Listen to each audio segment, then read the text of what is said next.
background, can you tell me about where your search for fuel efficiency began? Well, I started looking at everything to reduce not only the high pressure areas, but more recently I've been starting to look at the areas to create a vacuum on a truck. Okay. One of the latest things, I'm testing this for nose cone right now. This is designed to channel the air around to the rear of the trailer and reduce the vacuum on the back doors. One of the easier things that I've just done recently, which was low-hanging fruit, was moving where the trailer tag is. Traditionally, the trailer license plate is right down here, just sitting there in the wind.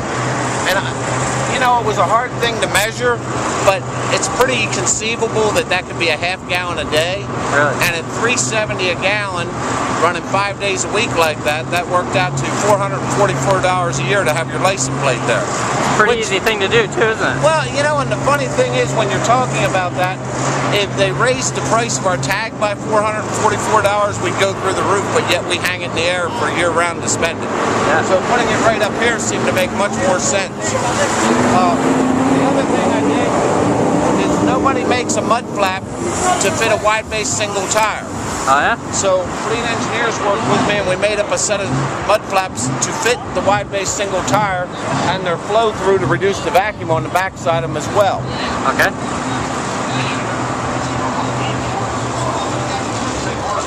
Do you know how much savings you get out of using those flow-through mud flaps?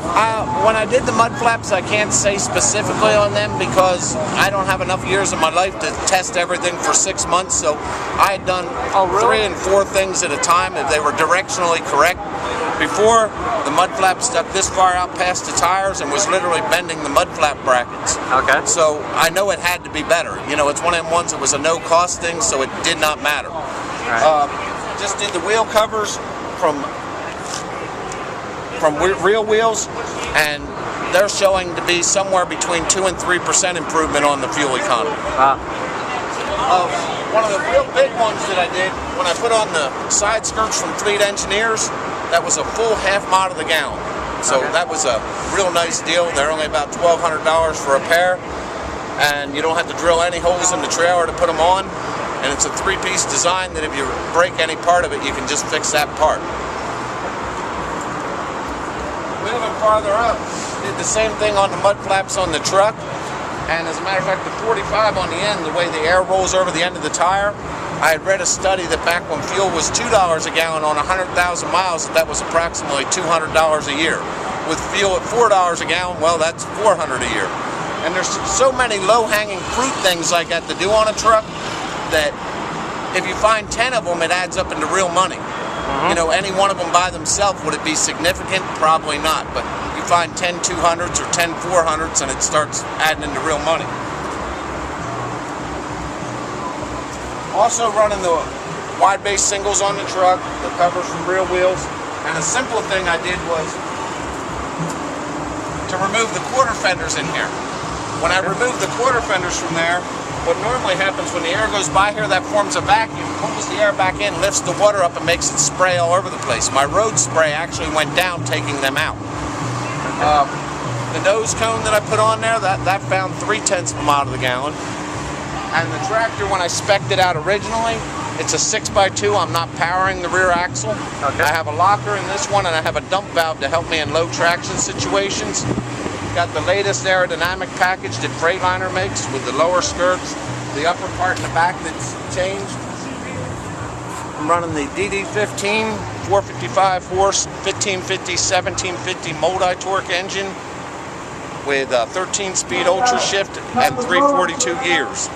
Running all Michelin's latest energy tires. Basically added everything that I could together.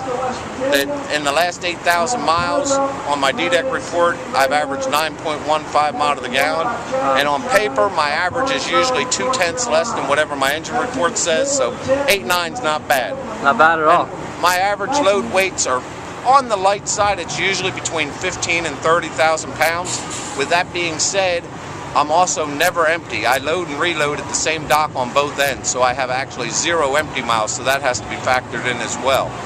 I saw some interesting data on what the average truck weighs when they're going down the road from scale data, and it's actually only 62,000 pounds is what the average truck weight is at scales. Okay. So, you know, everybody always wonders about where they are at 80,000, but they forget about the load of light bulbs, the load of cornflakes, the load of mattresses, the load of, you put a whole load of furniture sofas on, and it's only 7,000 pounds. Right. So you got to factor in for all them, and when I built this truck, I built it to really excel at where my average weight was and be able to do 80 very well, but excel where my average weight was.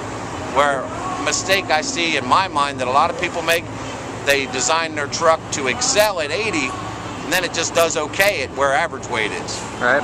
What's next for you? Do you think you've exhausted every opportunity to improve your fuel mileage? No, it's never over. I'm working with fleet engineers. We're talking about trying to make a set of skirts to completely cover the tires, not only on the tractor but the trailer too. We're looking also to put a liftable axle on it because 70% of the time you don't need 5 axles on the ground. Okay. All right, so what do you have an ultimate goal in mind? Do you want to hit 10? Well, I want to get to 10, and my record for one day is 11.1 from one side of Michigan to the other. Had a light load on, but I don't know many people that can get 11.1 even bobtail, so I figure just that the fact that I had a trailer on said a lot. Very good.